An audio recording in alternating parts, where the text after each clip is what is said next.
Hey, Fedheads, welcome to another episode of Sharing Our Pairings. This is Sharing Our Pairings episode 88, Pumpkin Pairing 3.0. That's right, this is the third pumpkin pairing show we've had because we've been around that long.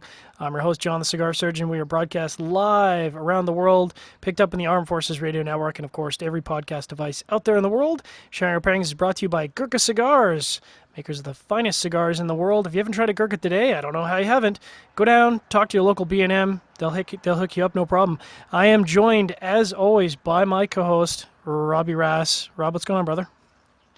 Just trying to stay afloat here in rainy California. We got some rain. It's actually kind of awesome. About time. Yeah, no kidding, right? But yeah, no, this time of year, this is my jam. I get to throw my beanie back on. I get to wear all my hoodies, and you mentioned this is Pumpkin Ale 3.0. Holy crap! Holy crap! Although I'm revisiting one, I for my other website for mixandmash.com, I did a bunch of pumpkin ale reviews last year. I must have done 15. So I got a little pumpkined out. And when John suggested this show, I thought, man, I don't really want to do pumpkins. But the whole premise of pairing pumpkins with the Nomad cigar was too hard for me to pass up. Sorry, Fred. So, of course, this is the show where we pair cigars and, well, beverages, really. I was going to say spirits and beers, but it's really a wide variety of beverages. And we've gone with the one of the newest releases from Nomad. I'd say the newest, but there's been so many new releases from IPCPR. This is a Martial Law. If you haven't checked out my review of it, check it out. I went absolutely bananas over this cigar. One of those cigars where I got sort of mostly through the first third and then immediately bought a box. So I've got this is from my box. And yeah, it's 6x50 Toro. What's cool about it is out of the Fabrica Oveja Negra factory. If you're not familiar with that factory, that's the factory that brings you Black Label Trading Company. Great group, James and Angela. Awesome cigars, awesome people. MSRP on this bad boy is $12, 12 ducats, and it's sold in 12-count boxes. Box is kind of a funny shape. It's kind of like a long, skinny. And specs on it uses a Habano wrapper, which is probably why I like it. Ecuadorian Habano. Ecuadorian Habano, baby. Ecuadorian Habano, baby. And then Jalapa binder, which is Nicaraguan. And then he kind of walks around the flavor map with the fillers. It's got all the four regions, so Cundaga, Esteli, Jalapa, and Ometepe, and good times. How you enjoying it so far? So far, it's pretty nice. It's got kind of a rugged, earthy feel to it. And I didn't realize that this came out of the factory that James owns down there. And you'd have to tell me the name of the factory again because it slipped my mind. But Fabrica Oveja Negra. Yeah, I didn't realize. That's pretty sweet.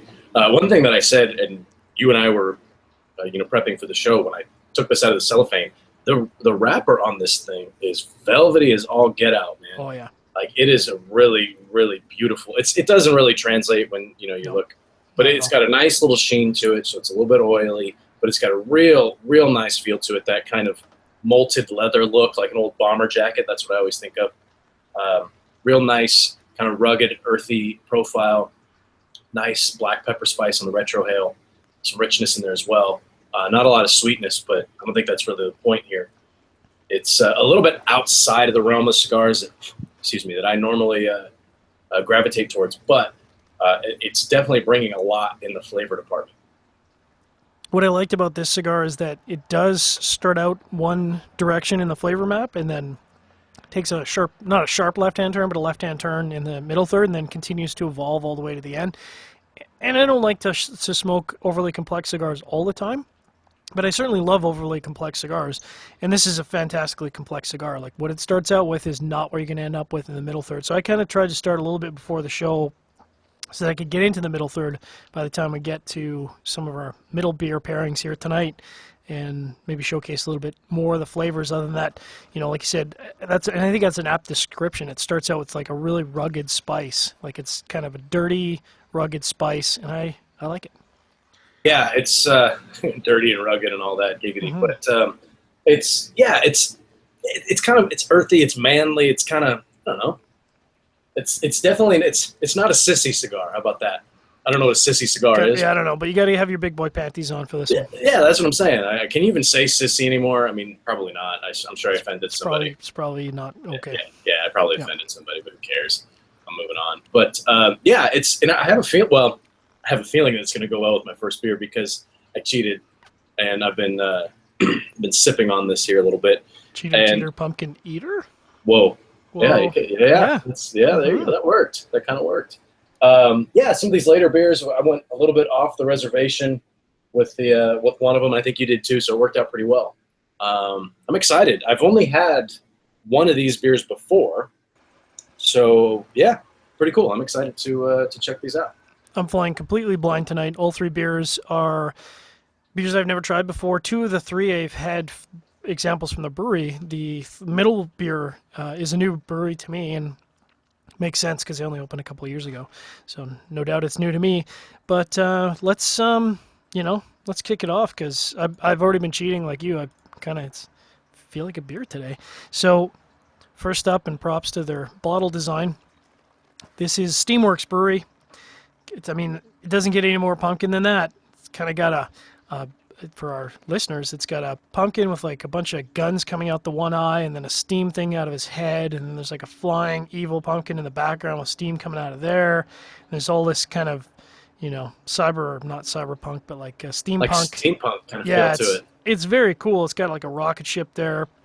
They've kind of got a cursive description on the back, which I love when they do that. You could go to the website and get the info, which is what I did, but you could just read the back, and they've talked about it. So quick hits about Steamworks, because I don't think I've talked about them on the show before. They opened in 1995 as a brew pub in British Columbia, and we find a lot of breweries in the north of the United States and certainly West Coast start out as brew pubs, and then they go, I kind of want to start a brewery. So in 2013, they expanded to open a brewery in Burnaby, and the reason they're so steamy, like the steam feature on the bottle, is because their brewery operates off steam power. How funky is that? So this bad boy is 6.5% ABV, and curiously and not at all planned, all of my beers are either 6% or 6.5% today. I don't know how that worked out, but it did. 25 IBUs, and they say the color is autumn sunset. How apropos, and yep, that's definitely like a golden amber autumn sunset. The malts are Maris Otter, Munich, Cara 20, Cara 45, and chocolate, with only one type of, hopefully I said malts there and not hops. And the hops are Magnum, all listed on the back of the bottle, and they say the other ingredients on here is pumpkin, cinnamon, ginger, nutmeg, and cloves. And so far so good. It's kind of, I talked about, I think on our last show, on the show before that, how I like a particular flavor style in a pumpkin beer. I don't want the pumpkin to be waved over it. If I'm drinking a pumpkin ale, I want to taste pumpkin. And this is, so far, as I've been cheating, strikes a really good balance. And it's got enough pumpkin flavor and enough of those spices without one or the other overrunning the palate. So I'll take some more sips and see if I can collect my thoughts while you talk about your first pairing here. That is an awful lot of information that they put on the bottle. That's, kudos. That's really, for some, like, as you're reading off those malts, as, a home brewer, I'm listening to that and thinking, okay, I know why they used that. I know why they did that. And Magnum was just a bittering hop, and that was all they used it for, because you don't really want any hoppiness out of this at all. No. That's really cool that they add all that information on there. I'm starting out with a beer that I've had before, and I did have last year. And a lot of people say this is one of the best pumpkin beers around, whatever. It's the Elysian, the Great Pumpkin Imperial Pumpkin Ale. And it's checking in, Imperial Pumpkin Ale checks in at 8.8%, which, ooh, doggy. If we're going by ABV, I probably should have had this last, but based on the flavor of everything, I did a little sample beforehand. I figured this was probably the best one to start with. And it probably comes in at that same golden hue, sunset, whatever the hell you were saying a second ago. It's quite tasty. Little bit of information about Elysian. Everybody knows Elysian was bought out by InBev, but who cares? They've been around since 1996. They've brewed over 350 craft beers. Craft beers. It sounded like I said beers. Craft. Yeah, it sounded like I said crap, but I said craft. Freudian slip. Craft beers since it opened on Capitol Hill in 1996. Capitol Hill in where is that? It's in Seattle. Okay, so they're in Seattle, Washington. So you say Capitol Hill, I start thinking like the White House, but not so much. So this is an Imperial style pumpkin ale. They say the body is medium. Oh, and they actually give me all the info here. This is kind of nice. So the tasting notes: pours a deep copper with a ghostly white head. Come on, guys. Intense pumpkin, sugar, and spice on the nose. And that's absolutely true. It's pumpkin pie on the nose. And frankly, that's kind of what you want, like you were saying. Or at least, when you tell me that it's a pumpkin ale, don't wave the pumpkin over the top like you said. I mean, make it taste like pumpkin. Otherwise, why make it a pumpkin ale? It's got a bready and malty backdrop to tame those autumn spices into a remarkably smooth, balanced, and delectable fall treat. And it really is pretty well balanced as far as a pumpkin ale is concerned. It's got that flavor. It's definitely on the sweeter side. And if you don't like pumpkin ales, then don't drink it. It's really my don't say, oh well, it tastes too much like pumpkin, or it tastes too much like pumpkin pie or whatever. Well, if you think it does, you don't want it to taste like that, why are you drinking it in the first place? Good point. That's my question. Malts: pale Munich, Carahel, Cara Vienna. I don't know what Carahel is. Sounds aggressive. Cara Vienna, Cara Munich, and a crisp 45 Lovabond crystal malt. And all the crystal malts. Those are all for color. The pale and the Munich are going to be your base malts. Those Carahel, Cara Vienna, Cara Munich, those are all kind of a flavoring malt, if you will. The bittering hops, Magnum. And Magnum is a pretty standard bittering hop because the alpha acids are so high, you don't need to use as much. And you don't get a ton of flavor out of it. You don't get a ton of aroma out of it. It's just that bitterness. So it's perfect for something like when you don't want to use, like I use Magnum in my, what did I make that I used Magnum in? I didn't want any hops. Oh, and I did a blueberry wheat, and I used Magnum as my bittering hop because I only have to use like half as much as something else because the alpha acids, again, are so high. The special additives in here: roasted pumpkin seeds in the mash, extra pumpkin added in the mash. Now the mash is when you add all of your malts. You put it on a certain temperature. You hold it at that temperature, whatever that temperature is, for 60 minutes, give or take, so you can release the enzymes, and everything gets converted into sugars that can be then consumed by the yeast to create beer. So the extra pumpkin is added to the mash, the kettle, and the fermenter. It's spiced with cinnamon, nutmeg, cloves, and allspice. 20 IBUs, and it is a fall specialty beer available only in 22-ounce bottles, which I did pick up at my local Bevmo, and it's on draft as well.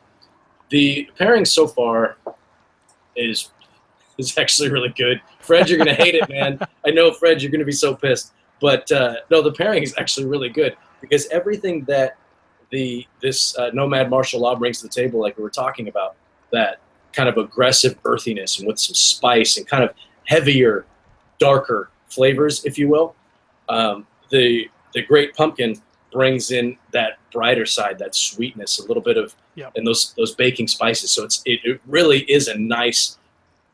They're very complimentary. Exactly. Sorry, Fred. Opposite ends of the spectrum that come together and really make for a nice combined flavor. But let's jump into yours, John. I got a little verbose there. I apologize. No, it's exciting. I mean, it's always fun when you get a beer right off the hopper that is quite good and very satisfying, and that those pairings, those flavors kind of click very nicely together. I just want to remind our audience that you're tuned into Sharing Our Pairings, episode 88. Pumpkin Pairing 3.0, where we pair cigars and beverages. I'm your host, John the Cigar Surgeon. We broadcast live around the world and picked up on the Armed Forces Radio Network. This first segment is brought to you by Gurkha Cigars. Pick up the 93 rated Heritage at your local B&M today. If your local B&M doesn't have it, which I can't imagine they wouldn't, you can also check out online. Gurkha is sold everywhere cigars are sold. And I'm having a different pairing experience in terms of the body of my beer than you are for your first beer. So you're talking about sort of pumpkin pie. I'm getting more of a subdued, nuanced pumpkin ale experience, and honestly, it's working for me. So, like I said, it's got the pumpkin. I definitely taste the pumpkin, but I think right at the point where it would approach that sort of rich pie, sweet flavor, it steps off, and I get more of the nutmeg and the cloves and the spices, like the baking spices, and then a little bit of sweetness to finish, and then that little bit of Magnum hop. Crispness just to sort of cut off the sweetness.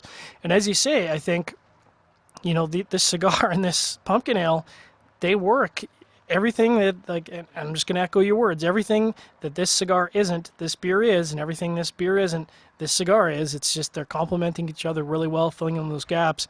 And I don't find that the strength of the cigar or the strength of the beer is running each other over. So all the flavors that I was tasting pre-show in the cigar, I'm still getting those clearly, which is nice because it's tough to anticipate what that's going to be when you're doing a pairing for the first time. You're not quite sure whether maybe the beverage is going to run over the nuances in that cigar, or maybe the cigar is going to run the beverage right over, and all of those little flavors that you pick up on a beer isn't going to be there. But this works, and I'm going to probably do some more retrohales here just to see if I'm picking up any additional flavors off the cigar as a result. But I would say this first pairing leaves me quite satisfied.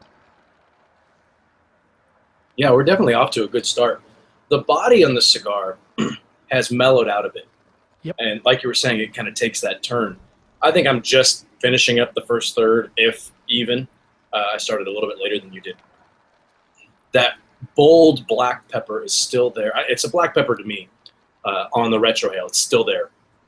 It doesn't burn. And you can get some of those retrohales where you're like, oh, man, I can't even retrohale this thing. It's a smooth retrohale, but it's got a lot of spice to it. And that deep, dark peppercorn kind of flavor hits the tongue a little bit there. The body of it that's resting on the tongue, flavors that hit the tongue, have smoothed out.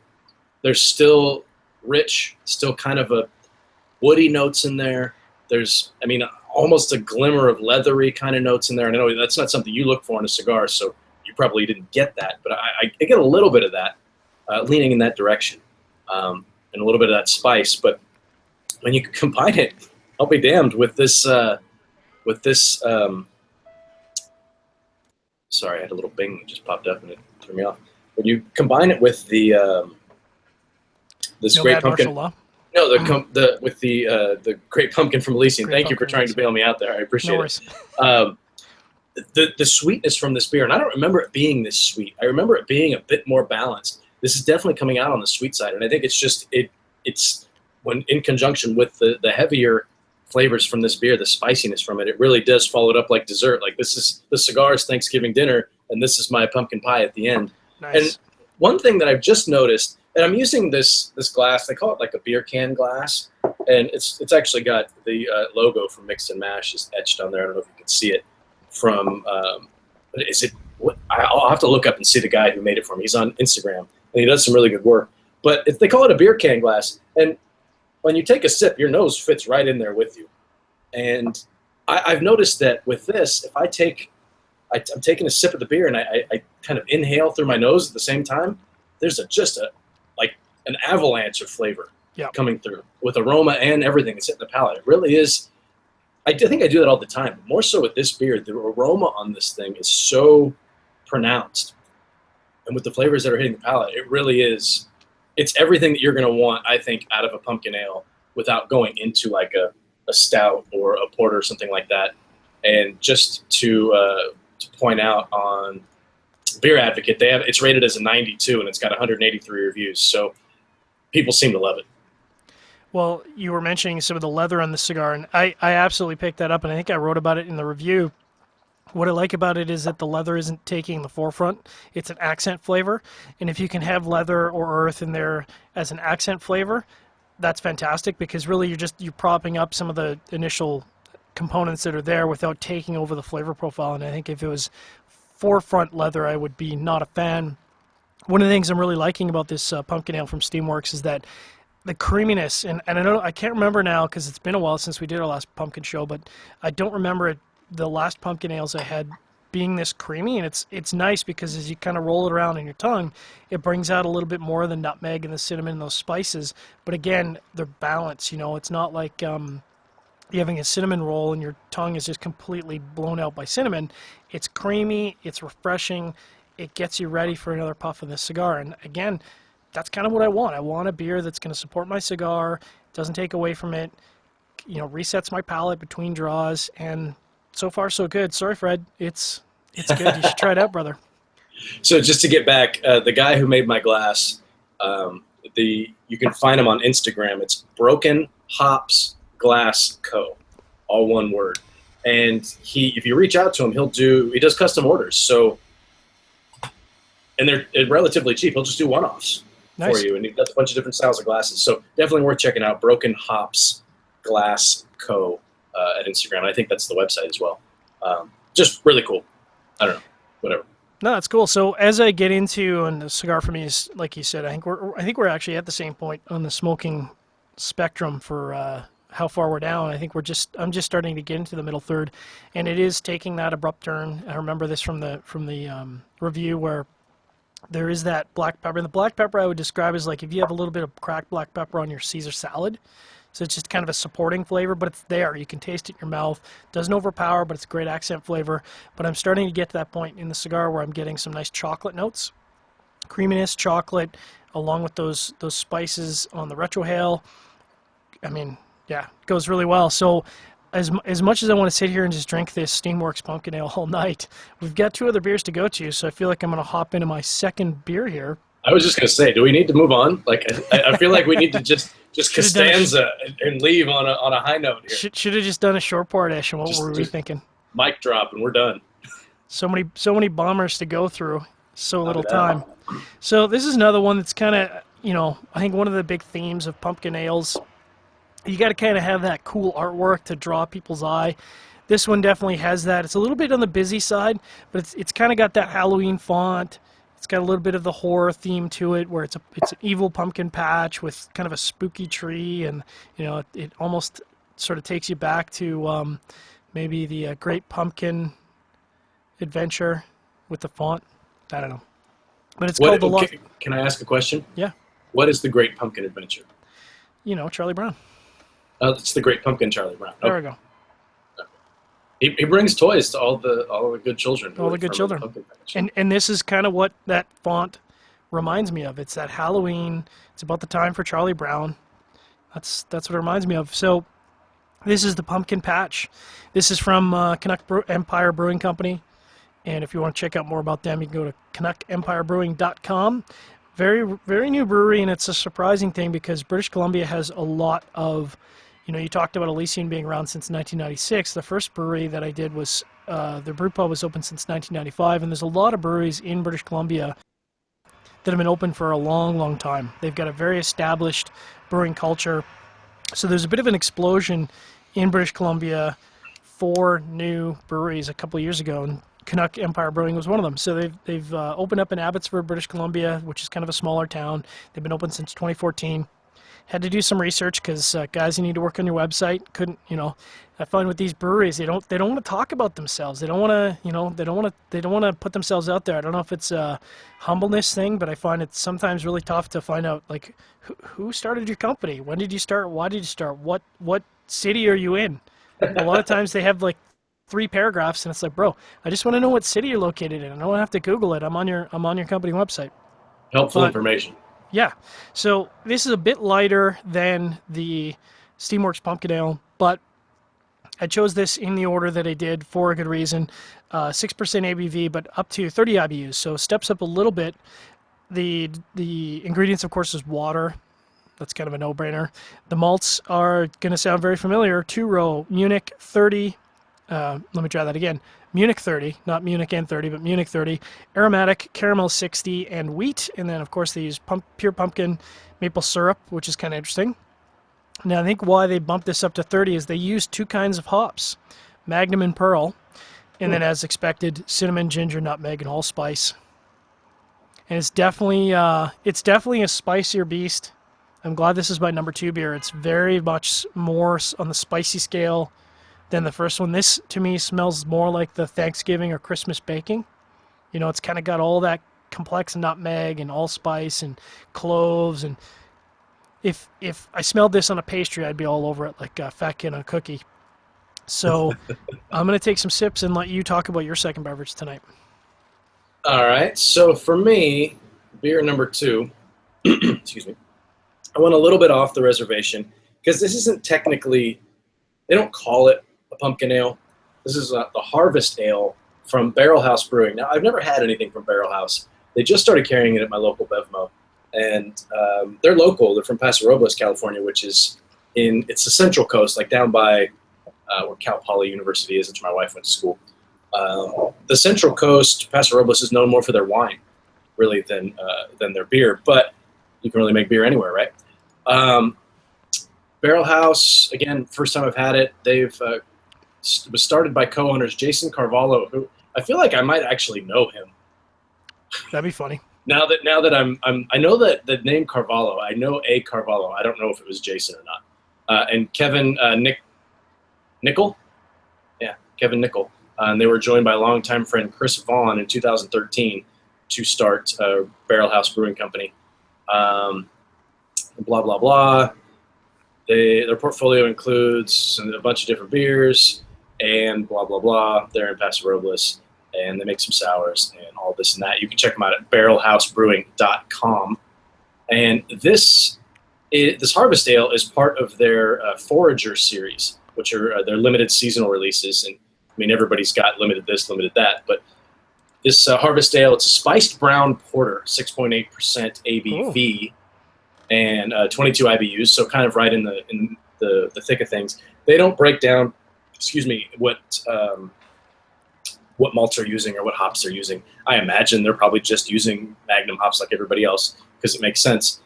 But like I said, this is a spiced brown ale. Let's see, it's a spiced brown porter. I beg your pardon. It's crafted with fresh local spices and hand roasted pumpkins, with hints of graham cracker, pumpkin pie, and vanilla. It celebrates the spirit of the season with a truly unique taste. And it really does have a uniqueness to it. It's very different than your average pumpkin ales. And I sipped all of these before the show started, and this one was my favorite. This is a beer that I will track down and buy again. And I don't remember what the price is for the Bomber. It's probably in like $6-7 range, which isn't too bad. The Elysian was like $8 or $9. And my next beer was, I think, $8 or $9 as well. So, anything you can find that's in that $5 to $6 range is $5 to $7 really is a pretty good deal, I think, in that format in the 22 ounce. Definitely darker than what we were working with. It's got kind of that real super dark amber. Yep. It's not as thick and viscous, I guess, as like as a stout would be, but definitely has that porter look to it. And nice kind of tan head in there. And the flavor on it is something I'm going to get into as I take a few more sips here, but I'm curious to see how everything's working out on yours, John. And I'll talk about that in a second. Before that, I will remind our audience you're tuned into Shanghai Pairings episode 88, Pumpkin Pairing 3.0. We're pairing the Nomad Martial Law, brand new release at the IPCPR 2016. And we're doing it with pumpkin ales, partly because it's fun, but partly because we know, Fred, you're going to hate us for it. We love you, brother. Sorry about that. We were broadcast around the world, picked up on the Armed Forces Radio Network. So I'm kind of unfortunately in that place, and I'm not going to rail on it for too long. It's a decent beer. The step from 25 IBUs to 30 IBUs is too much. There's too much hoppiness going on here. It's really distracting from the rest of the flavor of the beer. And although I'm definitely getting the spices and the pumpkin, and I'm not sure if it's just the beer itself or the hops, but this is an example of one where I just find the pumpkin flavor to be too thin. So, I taste the beer, it's not as creamy as the Steamworks. It's still got a little bit of creaminess there.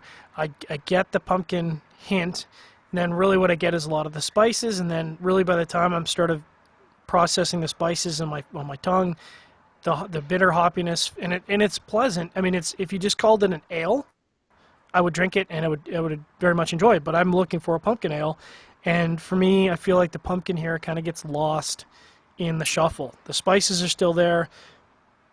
I think it was dialed down a little bit. If they had kicked out the pearl hops and just gone with Magnum, maybe that would have made the difference. But a little disappointed.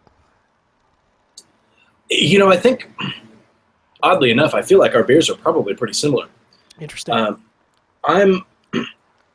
This isn't marketed as a pumpkin ale. If it were, it would be disappointing. It's marketed as Harvest Ale. It's got some pumpkin and vanilla. So pumpkin isn't the overall, like pumpkin pie spice and the nutmeg and all that noise. Yeah. That's not the goal. That's not really what they're trying to achieve here. At least that's the way I'm interpreting it. And based on the way that they wrote everything up on their site. It really tastes, I keep calling it a brown ale. They call it a brown porter. to me, it has more of a brown ale kind of feel to it. It doesn't have that earthiness that I expect from a porter. So it's very enjoyable. There's a kind of a tartness to it as well. Not tart in the sense like a Goza or something of that nature, but a little bit of a sourness to it that is very good, actually. I know sour always sounds negative to me, but a little bit of a tartness in there. You're still getting that vanilla. You're getting that pumpkin, more of like a roasted pumpkin seed. Like if you had pumpkin seeds, this isn't a pumpkin pie type situation. It's more of a pumpkin seed. So you're getting, it's a bit more pumpkin on the earthy side, if you will. And there's a little bit of that sweetness in there. And it goes really well with the kind of rugged body of the cigar and that spice. It kind of mellows out that spice. And that flavor that's hitting the side of my tongue is almost acting as like a palate cleanser. It kind of wakes up your palate a little bit every time you take a sip. And then you go over, you take a puff, and you start all over again. And it's really, really quite nice. It's not as, if I'm going for like a straight pumpkin pairing, pumpkin ale pairing, then you got to go with the Elysian Great Pumpkin because it's pumpkin pie in a bottle, right? This is a bit more approachable, I think, for the average beer drinker who maybe doesn't like pumpkin ales. The pumpkin is there, but you really kind of have to look for it. And it's definitely more on the earthy side. Really digging it. Very, very different than my first one. I feel like this Nomad Martial Law might actually pair really well with a Goza, as long as the Goza isn't super sour. I think the sourness could match up really nicely with the spices and the earthiness and the leather there. But, you know, now that I'm having a pumpkin ale, it's got a little bit more hoppiness to it. I think a West Coast IPA that was more along the fruity, orangey, you know, juicy. Yeah, rather or than even that stuff that they're coming out with up in the Northeast. Yes. Those real fruity, but like fruity hop bombs. Fruity. Yeah, That's without that bitter pininess. Yeah. I think this cigar would actually match up really well with that because it's a classic example. Again, you're filling in the gaps. This cigar doesn't come out the gate with a lot of spicing or a lot of sweetness. And I think that citrus would really do a great job of counterbalancing the earthiness, the leather, some of the ruggedness in the cigar. And I think that could be a really interesting pairing. I've certainly got enough of the cigars that I can try some future pairings, and I know I will. But like I said, I'm just, unfortunately, this is a good beer. It's not what I was looking for when I was striking out to try different pumpkin ales with this cigar. I wanted something a little bit more pumpkin for it. I do like the hoppiness, just not what I was looking for. Yeah, I'm more inclined to enjoy this particular beer. I'm going to revisit the Elysian Great Pumpkin. These are only available for a few months. Yeah. So I'm probably going to head back down to Bevmo and grab one or two more just so I can have them. They feel like it'd be kind of fun to have after Thanksgiving dinner. We're up at my mother-in-law's house, and she makes a fantastic Thanksgiving dinner. And or my wife's cooking, or whoever. Actually, we'll probably do it here this year and do the deep fried turkey. Oh, baby, that's so good. But I can feel my arteries hardening already. Oh man, it's so good. It's not paleo, but I'm going to do it anyway. And beer isn't paleo either, so who cares? But my wife has us on a modified paleo diet. Have I mentioned that? I love my carbs. I can't do it. I'll tell you what, man. Cutting out dairy, and I know this is going out on the radio, I am far less gassy than I've ever been in my life. Oh, yeah. Oh, it's amazing. Cutting out dairy. I love pizza. I love cheese. But cutting that out we've only been doing it for like 3 weeks. I've already lost 5.5 pounds. Yeah. And a lot of it is just like you're retaining water because I'm not eating those salty Cheez-It. Oh, God, I would crush a box of Cheez-Its right now. But anyway, nobody cares. But having something like this to have after Thanksgiving dinner or something would be a lot of fun. But this Harvest Ale from BarrelHouse Brewing is something that I would just enjoy on a regular Tuesday night when it's fall outside because it's got that, it's malty. They call it a porter, and I'm sure technically by definition it is, but to me it's more of a brown ale, and it's got a little bit of sweetness to it, a little bit of that baking spice. Really, really enjoyable. And the pairing is good. Not as good as the Great Pumpkin. That's really perfect for this cigar if you really want to get that kind of pumpkin pie experience. But really, really digging this. After this, I'm going to check out more from BarrelHouse. There was a bunch of different things at my local Bevmo, and I'm looking at their website. They make a ton of different beers. They're the next one in their Forager series, which comes out in December, It's called Night Rider, and it's an Imperial Black Rye IPA. Now, that sounds like something I need to have in my life. Absolutely. That just sounds phenom.com. So we're going to have to check that. I can't believe I just said that. We're going to have to check that out. But anyway, yeah, it's a winner, man. And it's I think you'd dig this beer. It sounds like it would. And unfortunately, we're already past Canadian Thanksgiving, so I can't enjoy it with turkey until we get into our Christmas season. But I did enjoy my turkey dinner, and of course I'm working off that turkey dinner because, as always, it happens. You eat way too much dessert, drink too much, and just get fatter and fatter. So I'm kind of hoping to get that off. You got to go paleo, bro. Got to go paleo. The nice thing about deep frying your turkey is it takes like 45 minutes. It cooks so quick. That's pretty fast. It's super easy. I mean, we did I think it was a 19-pound turkey. We did it like 52 minutes, something like that. Wow. It's so easy. And if you do it in peanut oil, it's not that bad for you. But it's not as bad. Let's say that. It's not as bad. But yeah, it's a beautiful thing, man. And you could do that on like a Wednesday. I'm telling you. Turkey Wednesdays. Boom. I love turkey. Oh, my wife makes this turkey soup, which we love turkey soup. We probably can't have this year because she usually puts like noodles in it and stuff, and you can't have noodles because it's not paleo. But we might have to we'll break it a little bit, I think. But I don't know. I feel pretty good, man. I used to feel bloated. Now I don't anymore. You should do turkey soup with barley. I think barley would be, because barley doesn't break down, right? Well, I don't think barley isn't necessarily paleo.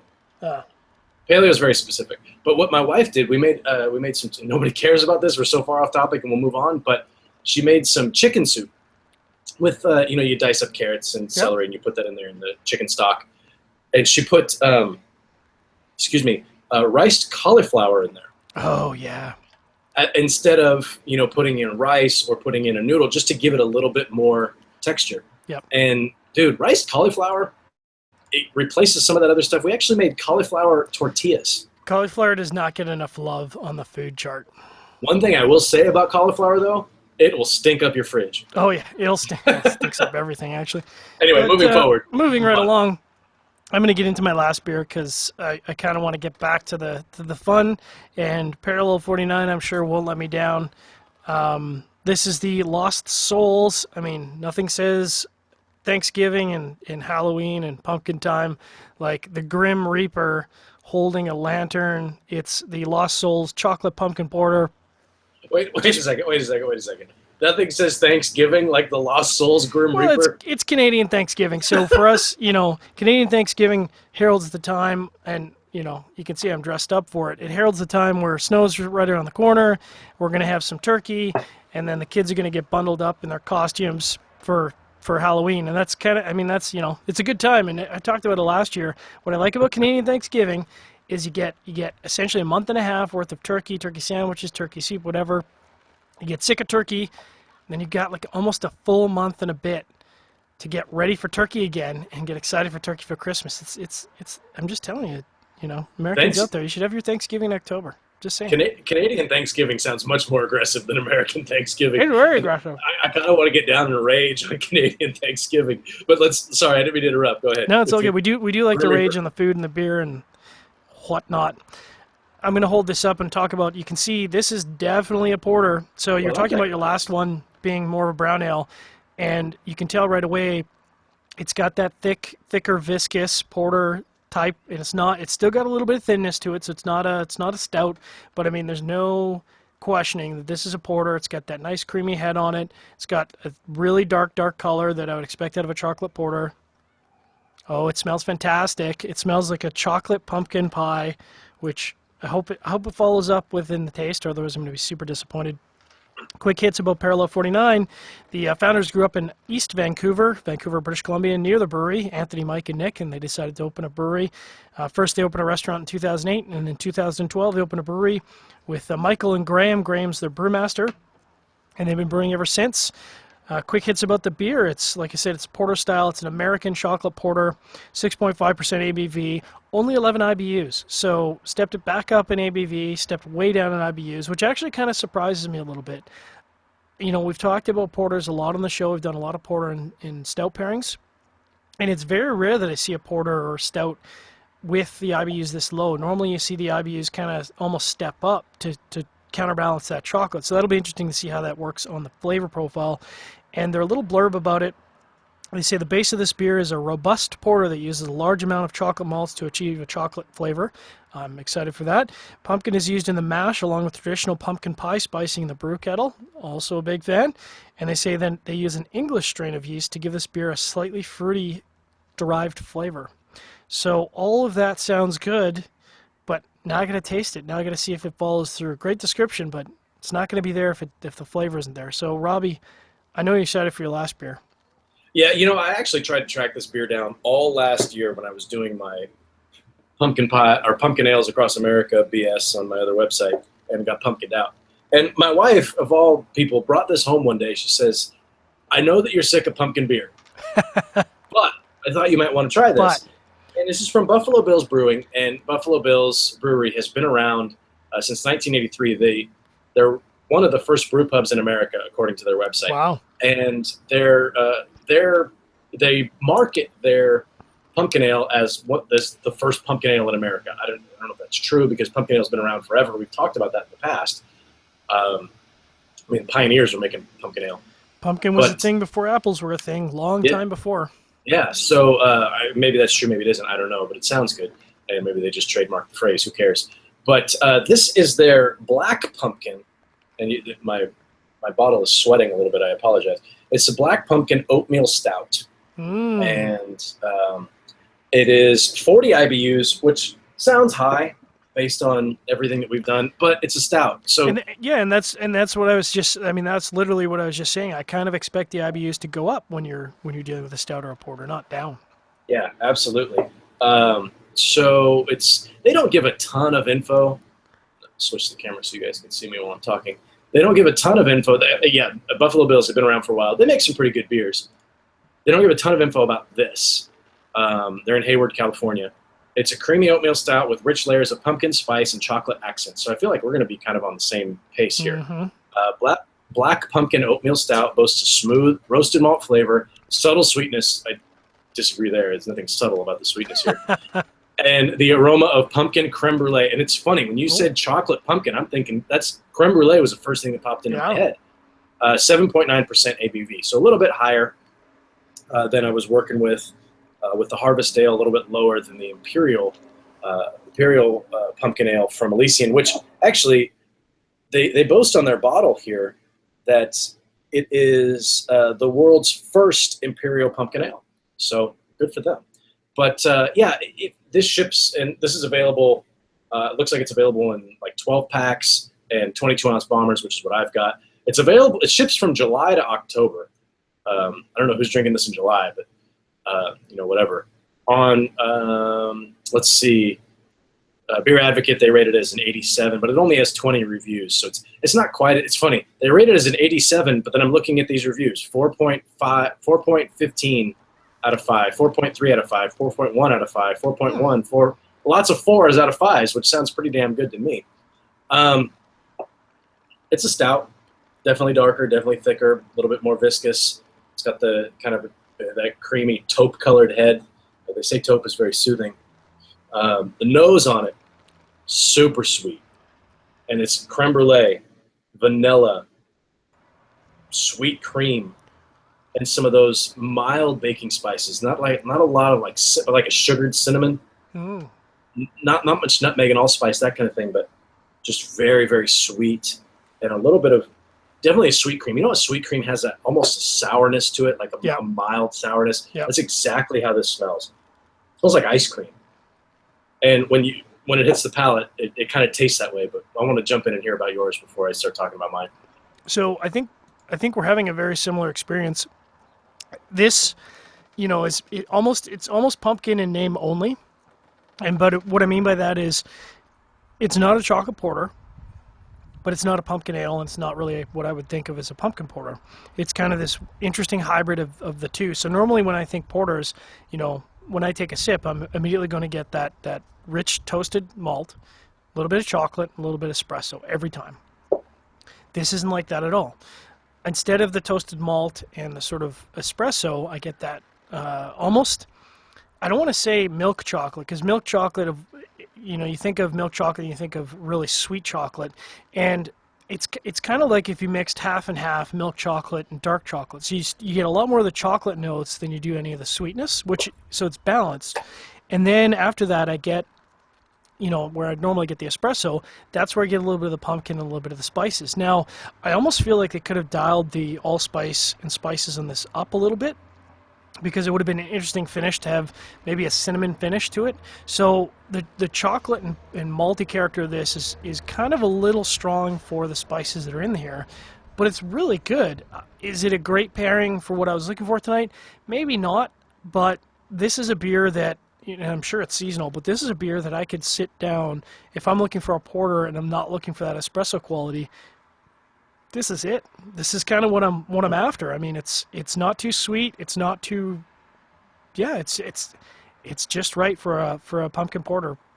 In terms of how it's pairing with the cigar, well, it's going good. I don't think there's enough unique character within the beer to sort of stand out from the cigar.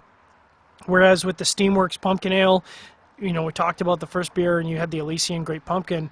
That first pairing for me kind of matched up really nicely with the cigar. It was counterbalancing all the things that the cigar wasn't. This is a little bit too close to the cigar in terms of the flavors aren't necessarily standing out. It's working okay, but like nothing of this makes me want to write home about it. But I'm going to have some more sips and let my mind kind of wander while you talk about your last pairing. This pairing is going a lot better than I thought it would. I thought this was just, when I tasted it at the beginning, it's too sweet. It's going to be way too sweet, way too sweet, way too sweet. It turns out that this cigar is begging to be paired with something sweet. Interesting. I think this could pair really, really well with some rum, too, by the way. I meant to tell you this. I was at my local Costco the other day. They have Ron Zacapa for $30 a bottle. Oh, boy. And I grabbed 4 and put them in my basket. Yeah. And I rethought and I went and I put them all back, actually, because I needed to look and see if I had a bottle at home, and I don't. So there's some $30 a bottle. Every other time I've seen it, it's been 50. Yeah, that's super cheap. It's hard to pass that up. So anyway, and I wanted to take like a Facebook Live just so you could see the selection of stuff that they've got there. It's kind of impressive. Anyway. They had some pumpkin ales there, too. Why I didn't pick any up, I don't know, but I didn't. So to get back to this black pumpkin oatmeal stout, I'm a little all over the place today. I feel like I had too much caffeine. The sweetness is perfect. It's the chocolate that's coming out is more of a bittersweet chocolate, so you get that bitterness. It hits the side of the tongue. The finish is that vanilla, and it's like more like a vanilla bean, really, than like a sweet vanilla. Some pumpkin spice, some pumpkin pie type spice, the nutmegs and things, allspice we've been talking about. But you also get that kind of chewy pumpkin flavor in there as well. I didn't think that I could actually beat the Elysian, but this might even be a better pairing. Wow. They're probably on par with each other. It just depends on what kind of beer do you want to have. Do you want to have a heavier stout, oatmeal stout, or do you want to have an imperial pumpkin ale? What kind of experience do you want to have? The flavor on the imperial pumpkin ale is a bit more crisp. The oatmeal stout obviously is going to coat the palate a little bit more. Still getting an awful lot of richness out of the cigar. That black pepper spice is really heightened on the retrohale for me. The body of the cigar is still there. I don't feel like I'm losing anything from the cigar. I'm gaining a much better appreciation of the beer than I had when I first tasted it. So I feel like these guys are complementing each other really, really nicely. I hope, and I know that you said yours might not be doing the same, but I kind of hope that it comes around a little bit to where I'm experiencing this. This is really, really nice. Well, I think what you have in your beer and I don't have in my beer is that big sweetness. I think mine's a little bit more subdued. In terms of beers of the night, I mean, this is kind of the, Aaron Loomis from the Developing Palates kind of made a joke that he could tell what kind of season it was here in Calgary based on my Facebook feed and what kind of beers I was drinking. And this is definitely the kind of beer that I'd be drinking at this time of the year where it's starting to get kind of chilly. I need something to warm the bones, as they say. And this is a great example of a different style of porter that isn't like your London Porter, your Fuller's London Porter. It's not like a double chocolate porter. It's a great offshoot of that it's not what I'm looking for when I was looking for pumpkin ales, but it turns out that's okay because it's still tasty. It still pairs well. As you say, the cigar has enough body here to sort of pick up the slack. I'm definitely getting a little bit more of that pepper now lingering on the sort of middle of my tongue and back of my tongue, and I enjoy that. It's not overpowering, and we talk about pepper. I know there's a lot of people out there that are really pepper adverse and they don't want what they consider to be spicy pepper, but it's just enough. It's just enough without being in your face. This is kind of like a dialed down version of the C276, just with more flavor complexity. That's C276 though. Right? Oh, such a good cigar. Yeah, I need to get some more of those, and I feel like I said that last time, and I haven't done it yet. Does the Sig? I'm gonna have to look and see if the Sig Fed store has some, because I'm gonna have to pick some of those up. That. I always talk about. We talked about AKA cigars. We haven't talked about them in a while, but that. What the hell is the one with the blue label? The AKA with the blue label. That's Fred's You've thrown a deep pass, and I don't. Yeah, remember. That's Jay's masterpiece. Yeah. I can't remember what it's called. The one with the blue label. But I think the C276, that's Fred's masterpiece. That's a beautiful cigar. Yeah. And I think Fred's talked. Well, no, I mean, Fred's talked about that. How, the C276 came out of the gate, and it was a really strong offering. And Fred's kind of tried to move away from that. And for me, there's only a couple... For my personal taste, there's only a couple manufacturers out there that really hit on all cylinders where I can pick up their product and know that I'm going to. We talked about this when we did our Warp show, Warp Whiskey Wednesday. I talked about how Warped is one of those companies I can pretty much blindly pick up any of their product and I'm going to enjoy it. Fred's the same way. From his Connecticut Fuerte all the way up to the C276, the S307, and everything in between. And, I've gone on about the SA17. I think I've smoked like 4 or 5 of them from my bundle. Thank goodness I got 10 of them because they're going down fast, but they're all great. And, whatever it is about Fred's palate, his palate and my palate are pretty much in lockstep in terms of what he enjoys out of a cigar and what I enjoy out of a cigar. So what I mean by all of that is that this Nomad Martial Law was a great release, and I like that it's still got that component that I expect out of his blending without being a rehash or a redux of anything that he's done in the past. It's unique enough to be a new product that I still enjoy. Sorry we're pairing with pumpkin ales tonight, Fred. We had to do it. And Fred, I'm not sorry. For all of our listeners and viewers out there, if you follow Fred on Facebook or Twitter, and you absolutely should be following Fred. If you're not, you're remiss because he's highly entertaining. He's a comedian, man. So Godfather, I think, at Instagram, Twitter, on Facebook, it's Fred Brewery, and you gotta follow him. He's hilarious. He brings a lot of levity and brevity to my day. And one of the things Fred talks about is, I think he posted a picture a few weeks ago about pumpkin spice gasoline, and he said, okay, it's gone too far, and so it does get under his skin a little bit. But this is kind of our ode to him, poking a little bit of fun. But getting back to the pairings here, this porter is, I think, probably my favorite beer of the night, and it's hard for me to have a porter that I don't like. But I'd say in terms of what I was looking for pairings, that Steamworks Pumpkin Ale, that, like, unfortunately is one of the things where it started out and that was it. Like, we could have done a short partition. I could have talked about that beer for 20 minutes and I would have been a happy camper because it's got all the components I've wanted in a pumpkin ale at the right levels of strength that match up with the cigar. The Lost Pumpkin Patch Ale from Canuck Empire was a great beer, and I think you talked about it. If I wouldn't have known it was a pumpkin ale and someone just said, hey, this is a really interesting pumpkin ale, or a really interesting ale, you should just try it, I would have really liked it because it's got a nice ale component. It's got enough hoppiness to take away some of the sweetness and counterbalance it. And as an ale, if I just want to sit down and drink an ale, it's different. It's different from a traditional ale that I find along the 75 other ales on the shelf. I really enjoyed it. But for me, the favorite beer of the night, no question, the Parallel 49 Lost Souls, and favorite pairing of the night, that Steamworks Pumpkin Ale right out of the gate. That it just hit on all cylinders for me. Yeah, I think we had similar experiences. How much time do we have left? Down to about 3 minutes. Okay, I'll keep it quick. The Elysian Great Pumpkin Imperial Pumpkin Ale, great pairing. Very pumpkin pie style. So if you want that out of your beer and you're going to pair it with a cigar that's going to have some earthiness to it and some black pepper, you won't be disappointed if that's what you're looking for. With this black pumpkin oatmeal stout from from Buffalo Bills, if you can find it. I've never actually seen it. I don't know where my wife found it. But this is going to be more on the sweet side, a little bit more chocolatey, not as over-the-top pumpkin pie flavored, right? Still has a pumpkin, but it's not quite as pumpkin-y, pumpkin pie-ish. Still a very good pairing. I think those pairings are actually equal depending on what you're looking for. For me tonight, I'm actually going to defer, go back to the Great Pumpkin from Elysian. That's still the best one, the best pairing. And I think it's probably one of the best pumpkin ales that I've had, actually. But you want something that's got that pumpkin pie deal. This Harvest Ale from BarrelHouse really impressed me. It was the worst pairing of the evening, but I think it was my favorite beer of the evening. So I'm going to check out a lot more from BarrelHouse. Plus, I like their logo. I don't know if you can see the little BH right there, where the H runs through the B, and it's well designed. Made in America. Very cool. And there's Liberty and Justice for All down at the bottom of there. I dig it. And I just like the look of it. But I'm definitely going to try more of their stuff because I'm going to have to find the Black Rye IPA. That sounds awesome.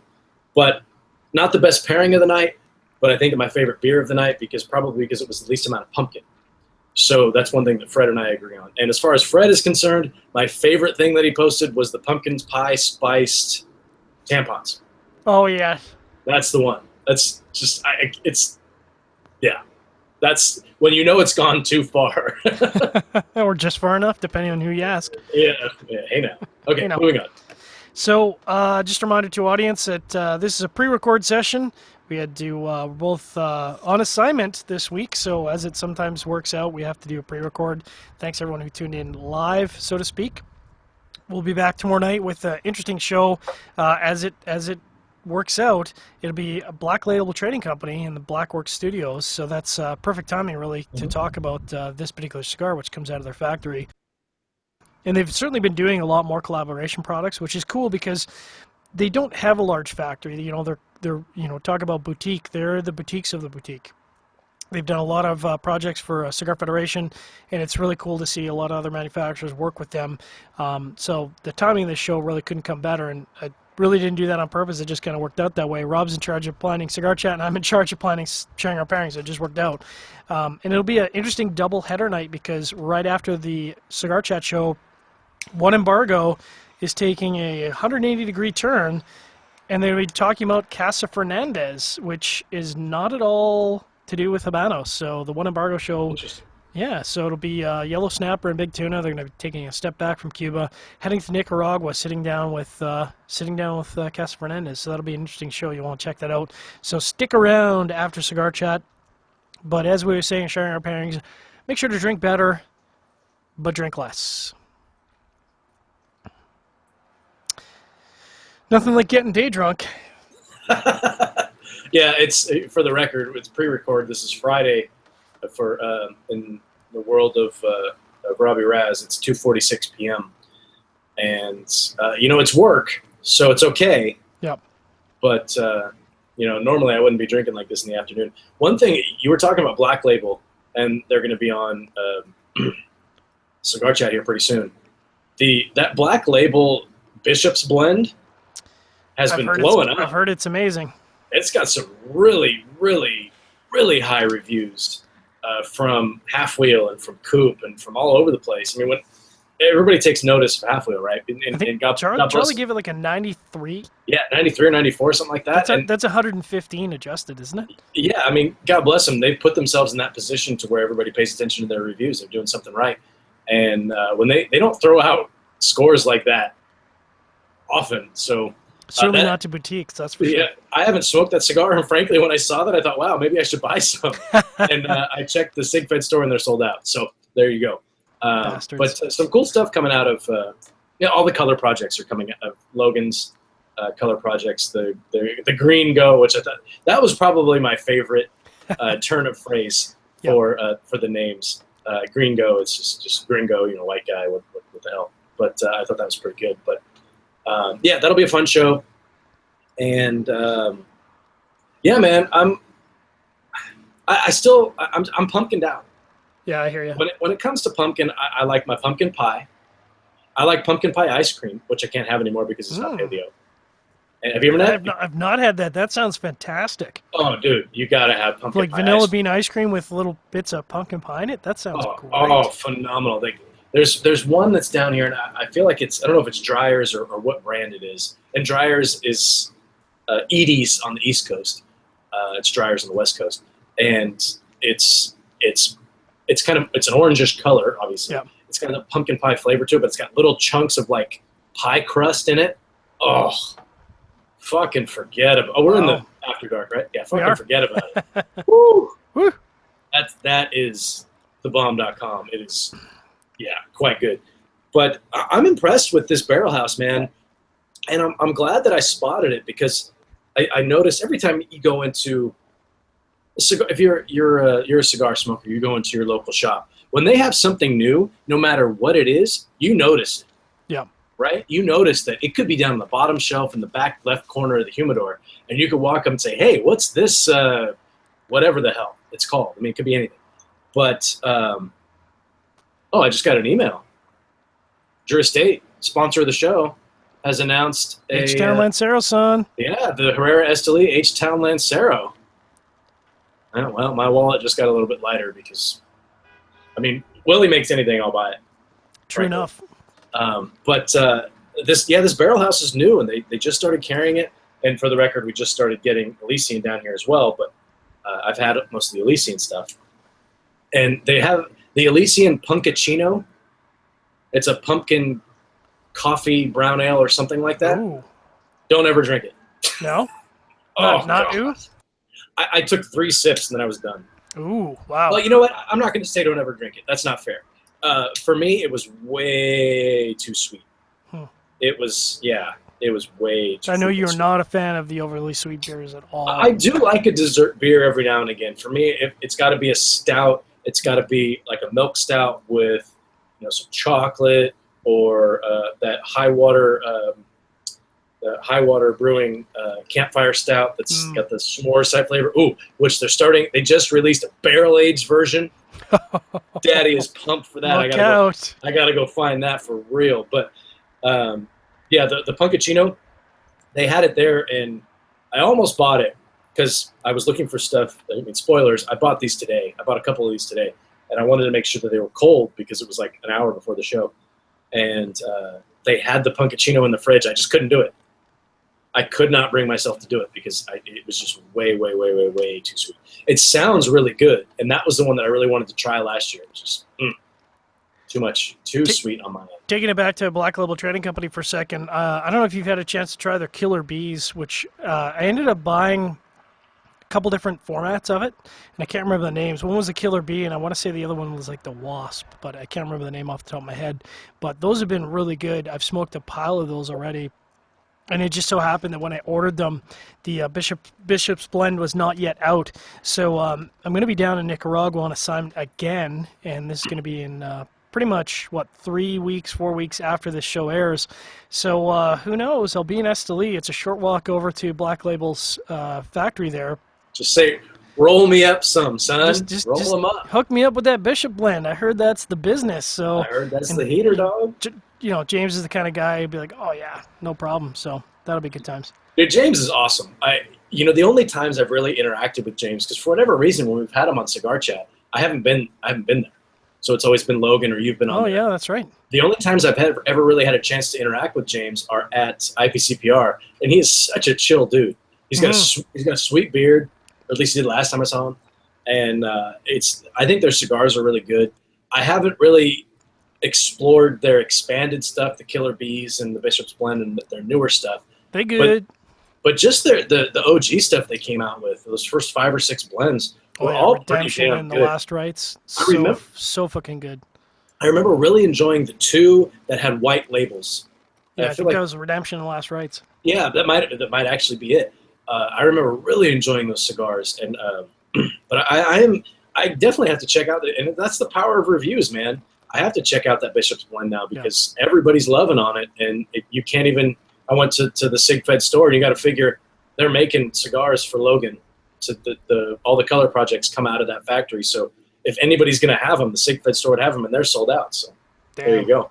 Well, I think what's cool about the Blackworks and James is that their product is now available in Canada, and it's going to be carried at all of my shops here There in you go. Canada, all 17, soon to be 23, 25 shops.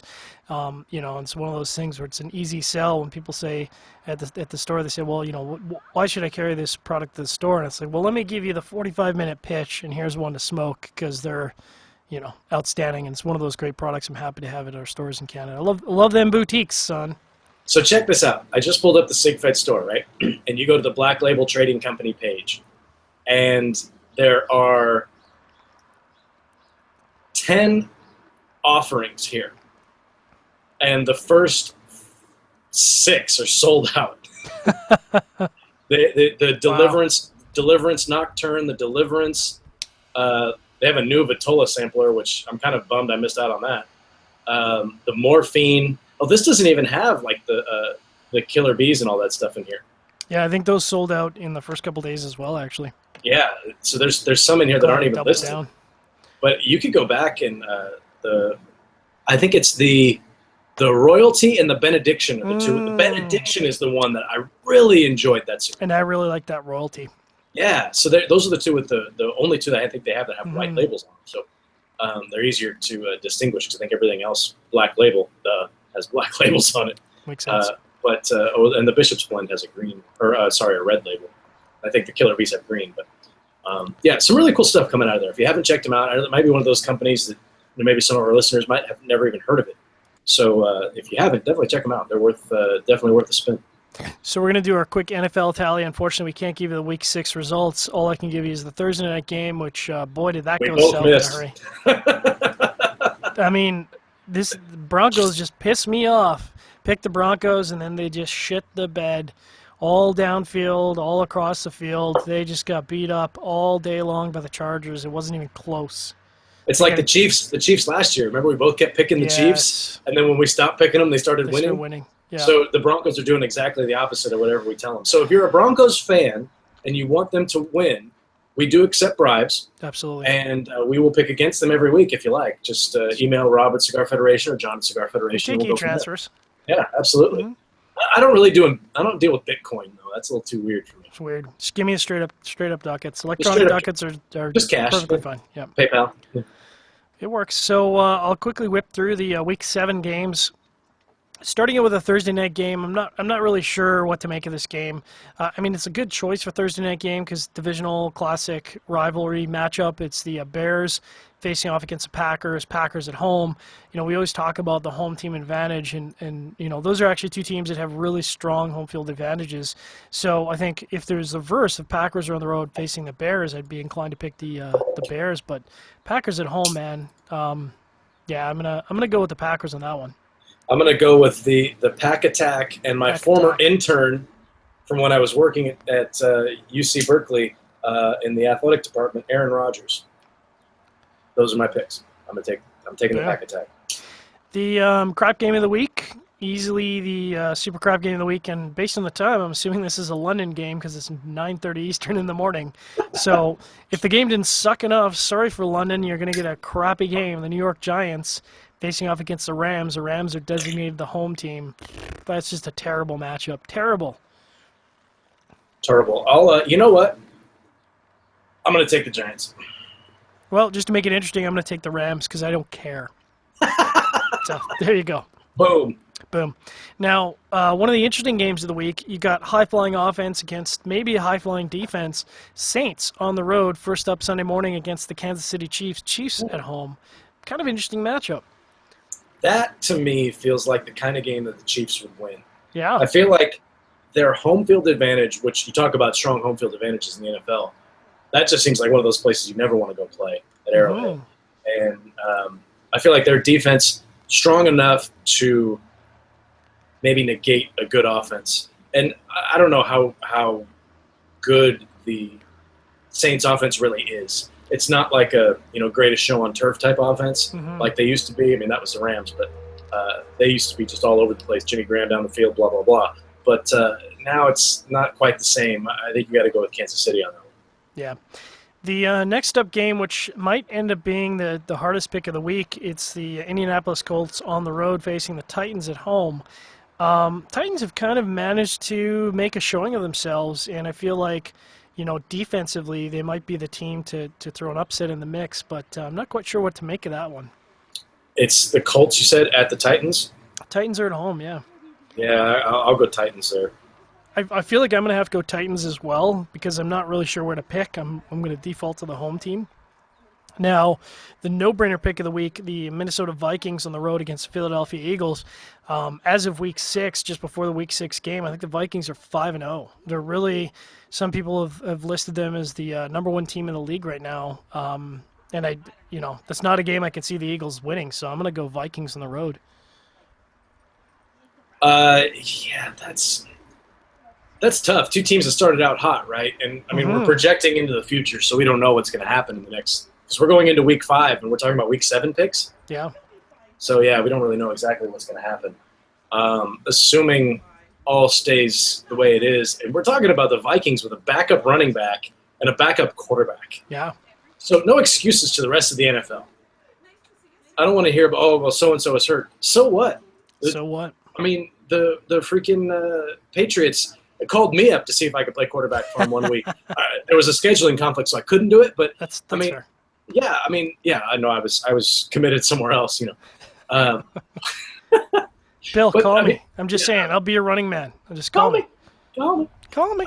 I mean, the Vikings, man. And I don't like the Eagles, so I'll go with the Vikings. Why not?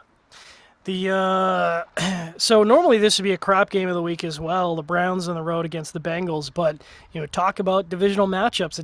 Divisional matchup, it doesn't really matter what your standings are for the year. I mean, classic example is the Bills beat the Patriots. Now, granted, they did it with a paper bag man at quarterback, but divisional matchups are always tough. As of 5 weeks of play, Cleveland Browns were 0-5. So, I'm looking at that, and I'm looking at the Bengals. Bengals are 2-3, better, but not that much better. I feel like that could be a trap game where I go with the Bengals, and then the Browns just come out and have a monster game. But my football education says you got to go with the Bengals on that one, especially at home. I'm playing the hunch, baby. I'm taking the Browns. They're going to win one. They're going to win one game this year. That's going to be it. That's going to be it. All right, that's fair. Now, another game of the week that I think is really tough. I take this really seriously. Can you tell? Yeah, totally seriously. Nope. Spreadsheets, baby. Spreadsheets. Email your picks to surgeon@cigarfederation.com if you want to get in. Make sure to get your games in before Thursday night game. Otherwise, you ain't in. Redskins on the road against the Detroit Lions. Neither team really doing that well this year. What's your take on that one? We talked about this just the other day when we did our live show. Mm-hmm. The Vikings are like 7 points from being undefeated, something like that? Or not the Lions, Vikings, yeah. The Lions, yeah. Yeah, it's a 7-point differential between being undefeated for the season and being their current record, which as of so we're in week 5 because the week 7 games or week 6 games, haven't kicked.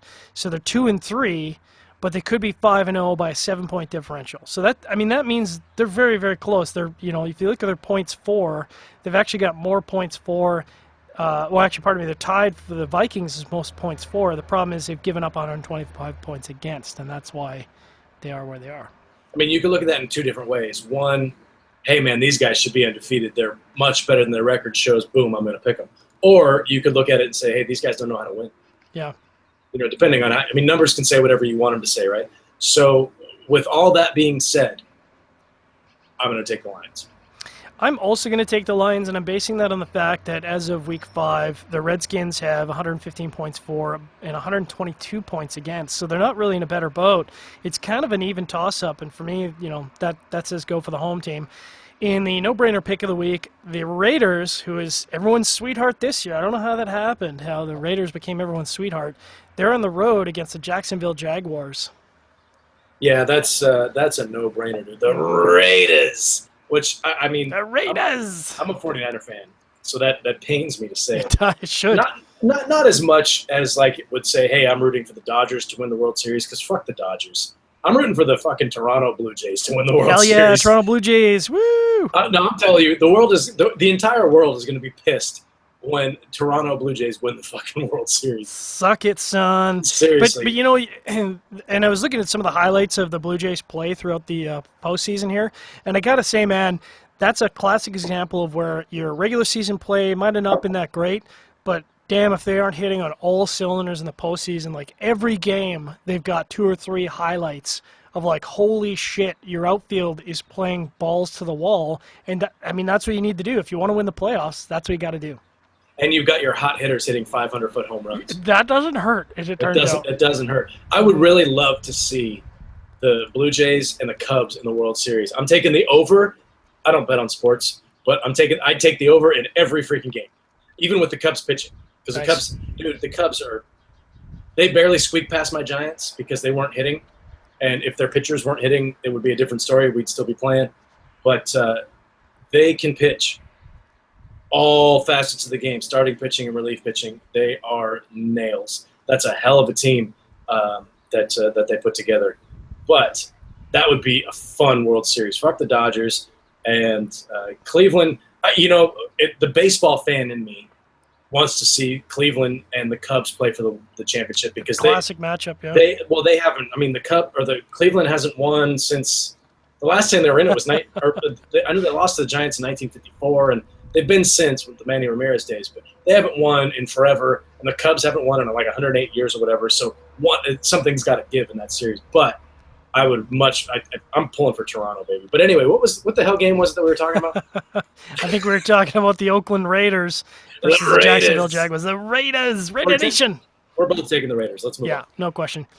Divisional matchup, the Buffalo Bills, who after the Jets laid a pounding on them, which was the last time the Jets played well, and the Bills fired their offensive coordinator, which apparently fired the team up, and now they're winning. They beat the Patriots. They're winning. They're against the Miami Dolphins, all signs point to a free fall this season.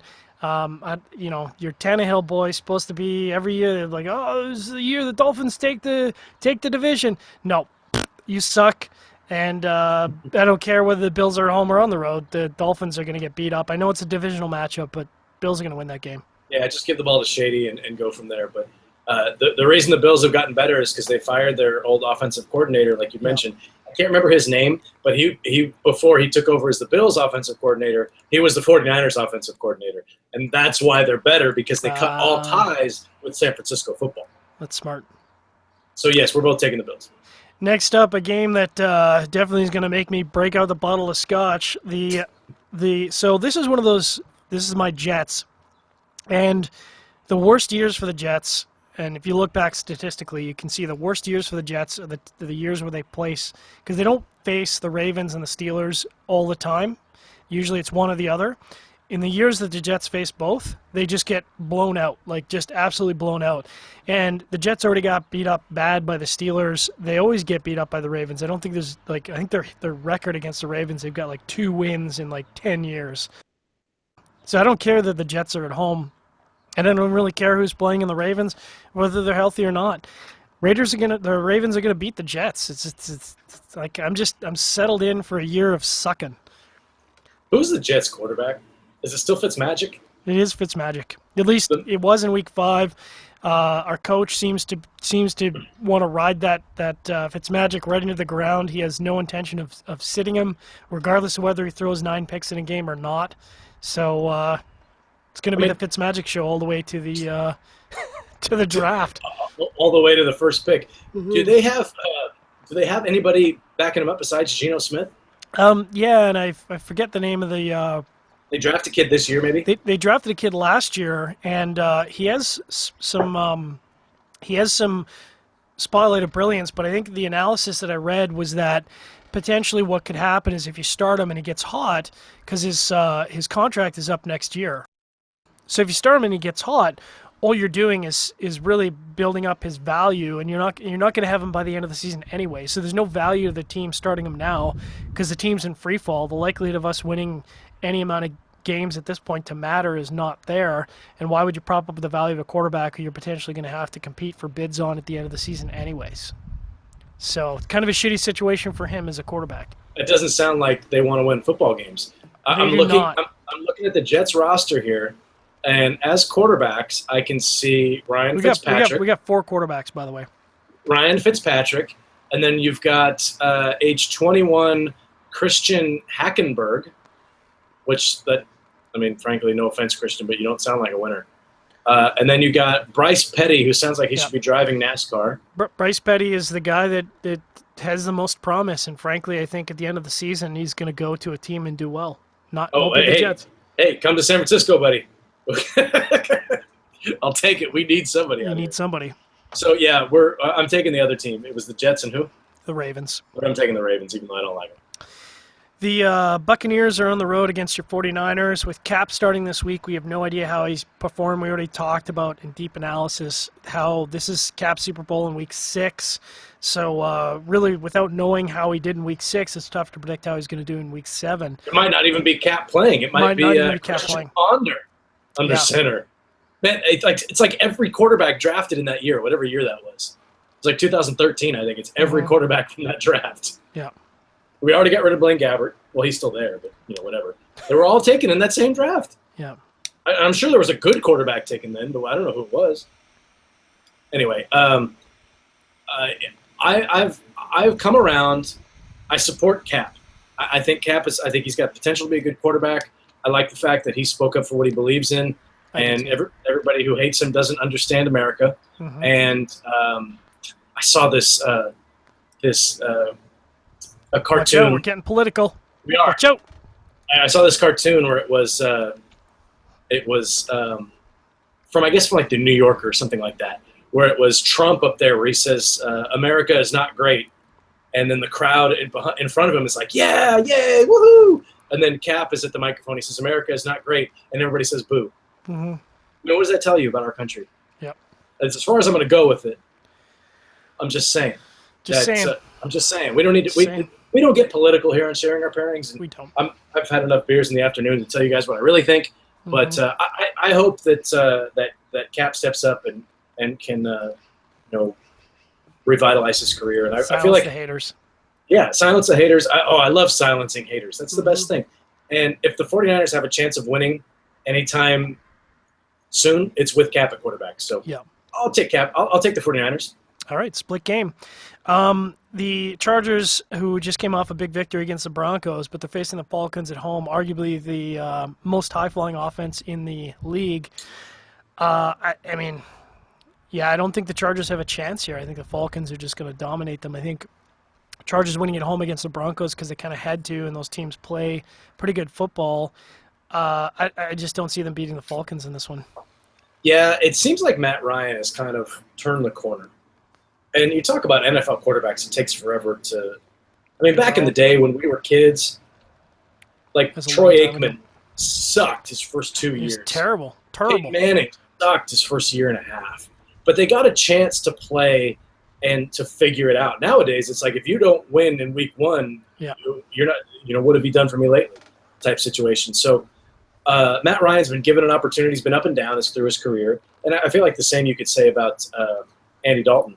And the same thing, kind of up and down. But I feel like Matt Ryan's turned that corner, and he's got enough offensive weapons. If he's not going to turn the corner with the weapons he has now, he's never going to turn it. Yeah. But I feel like he's turned that corner, and it's tough to pick against the Falcons. There you go. Now, what's probably the most interesting game of the week, and frankly, this is one of those games. The NFL has the ability to flex games into the Sunday night or the Monday night game. You mentioned flexing games every week. Go ahead. Yeah. So this is one of those games that absolutely 100%, no doubt about it. NFL's talking about how their viewership's down 15% or 12% or whatever it is. This is why. The Patriots against the Steelers. This game needs to be your prime time Sunday night game. This is going to be the game of the week. I don't care what team you're a fan of. I hate the Patriots. Frankly, I hate the Steelers too. This is the game I'm going to be tuned into because you've got Brady back. He's going to have a couple weeks under his belt. You've got Roethlisberger, his team's firing on all cylinders, coming off some big victories, playing consistently, no big injuries. If there's going to be another loss in the season for the Patriots, this is really the only game that could potentially be it. Do I think the Patriots are going to lose? Probably not, because those Weasels are going to find a way to win this game. But you're going to be glued to the television set. This is the game of the week to watch. Absolutely. This is January football in November or late October, wherever we're going to be. Sorry, I got a little hiccup going. That's what happens when you have too much beer in the afternoon. Copy that. I don't know. Who's the home team? Home team is the Steelers. Ooh, man, that makes it even more interesting. Yeah, that makes it even more difficult to call. Yep. I feel like it's going to come down to a crazy play. I feel like if it's a blowout, if one team dominates the others, it will be Pittsburgh. It'll be Roethlisberger going with Antonio Brown on a couple of early touchdowns, or what have you, maybe a pick six, something like that. I know, God forbid to say that. Wow, the Patriots quarterback. How can I not think of his name right now? Tom Brady. Tom Brady. Wow, that's it's funny. I was talking to my wife last night. I think Tom Brady might be the best quarterback who's ever played the game. Quite possibly. And I grew up in the 80s watching the 49ers. The difference is Joe Montana had Jerry Rice and John Taylor and Brent Jones. And he was surrounded by uber talent. Yeah. There was no salary cap. And Eddie D is throwing out cash where they had the best team 3 players deep. Yeah. The Patriots don't do that. No. They do it very, very different. And Tom Brady gets the most out of everybody. And I think he might be the best quarterback ever. But who are you taking? I'm going to go with the Patriots. And I'll take the Steelers because I need to make up some ground. Nice. So, and I just want to throw it out there. This is going to be one of those games. It's not going to be a mediocre, 21-17. This game is going to be like a 31-27 affair, or it's going to be some crazy, like 10-6. Like, it's just going to be grind football with big defensive plays, a lot of running because the offense gets stifled on the pass. But I think this is going to be a big scoring affair. And like I wholeheartily agree with you, Robbie. I think it's going to be one of those games where there's going to be multiple highlights of the week, and it's going to end on some kind of crazy big, like somebody like Roethlisberger gets sacked, but he throws the ball in the air for 37 yards to Antonio Brown, who runs it down the field in the last 15 seconds for a touchdown. Like it's gonna end on that for sure. It could be, this is the kind of game that people who don't even like football will enjoy. Yeah. Now, going from that to the kind of football game that nobody's going to enjoy, the Sunday night game, which I just talked about flexing, the Seattle Seahawks facing the Arizona Cardinals at home. Well, see, here's the thing. Coming into the season, that looked like a fantastic football game. For sure. But neither team has really played up to the hype, right? Mm-mm. They've got a couple weeks to get healthy, get their shit together. I still like the Cardinals in that game. I think the Cardinals are a better football team. I think the Cardinals are a very good football team. And I think the thing about the Cardinals that's in their favor is nobody in the NFC West, and that really just means Seattle, has really taken off. So the Cardinals have some time to get their shit together and really start playing good football. They're going to be playing really good football by the time the playoffs roll around, and watch out. They're a good team. So you're going Cardinals? Absolutely. I'm going Seahawks. Boom. And that's only I'm because making up ground this week, baby. Yeah, making up ground. I feel like that's a trap game where I feel like that's the exact kind of game where normally I'd expect the Seahawks to come out and lay a turd, and instead they come out and they have a big game. So we'll see who's right in when we do our next live pairing show. Last game up Monday night, another stinker. Texans on the road facing the Broncos at home. Tough game. Anytime you go on the road, they're out one of their major defensive players, J.J. Watt. I think their quarterback was injured in week 5. And facing the Broncos at home is never a good affair. I don't care who's healthy or not. Now, wait, before you pick. Yeah. Has anybody sent us any money to make these picks for or against the Broncos? Let me check my email. Checking the surgeon email for those who are not tuned in live, because see how my PayPal's looking. No, my PayPal. No, in fact, it looks like PayPal money. How does that? That's weird. So no, I don't have any bribery here. So what are your thoughts on that game? That sounds like a Denver win. I'm going to have to go Denver as well, just because it's mile high. I think if Broncos are on the road, I might be inclined to maybe say Texans are going to be upset pick. But, I mean, one of the 2 toughest teams to play at home, the Broncos, I think the Broncos are going to find a way to win that game. Yeah, I think that sounds about right. I do want to give a shout-out, this is ridiculous, but to the guy that I bought my new camera from off of eBay. When I bought the camera, he didn't list that it didn't come with the stock lens. So I didn't know if it came with it or not, but I bid anyway. And he was nice enough to email me after I won and say, hey, I neglected to say it didn't come with the lens. Do you still want the product? And I asked him to, refund me $25. He said, refund $25, call it square, and we'll be good. Yeah. And sure enough, I actually checked. I logged in on my PayPal and checked, and he actually just refunded me my $25. So shout out to him. That's all. Props, super props. Classy.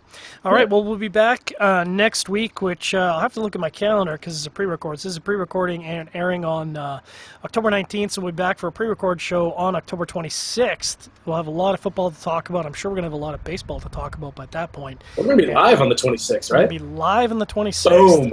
Boom. So that'll be an exciting show. We'll have a couple weeks of football, a couple weeks of baseball. It'll be a lot of fun. And as we say on Sharing Pairings, drink better, but drink less.